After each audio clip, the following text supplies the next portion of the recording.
બોલું છું। અમારા ત્યાં આશાબેન ધંધો કરે છે, એમનો ધંધો બંધ કરાયો એટલે એ ધમકી આપે છે કે અમે મરી જઈશું ને બધાનું નામ આપીશું। ડાયાબેની ચાલીમાં રહું છું। બાજુમાં દારૂના ધંધા થાય છે।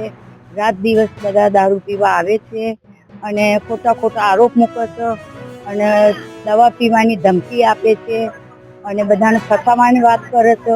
એટલે કાલે અમારે વહુઓ છોકરાઓ છે, બરોબર, આ રીતે અમારી ચાલીની અંદર થાય છે। એટલે પોલીસ ચોકીની અંદર અમે અરજી આપેલી છે। ભાઈ, મારું નામ કવલજીત કૌર છે। હું સમૂહબેન ડાયાભાઈ કુંભારની ચાલીમાં રહું છું। હા, અને અમારે ત્યાં આશા કૌર છે, દારૂનો ધંધો કરે છે।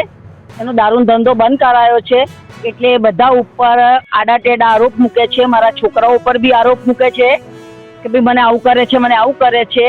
અને એ વચ્ચે બી એને ફ્રેન્ડ પીધી, હવે બી એ ધમકી આપે છે કે હું પીને મારા છોકરાઓને બી પીવડાવી અને હું બી પીને મરીને બધાનું નામ આપી જઈશ આખી ચાલીને। એવી ધમકીઓ અમને આપે છે બધાને, દારૂ પી પીને। પોલીસ ચોકીમાં કાર્યવાહી કરી છે, અરજીઓ કરી છે અમે।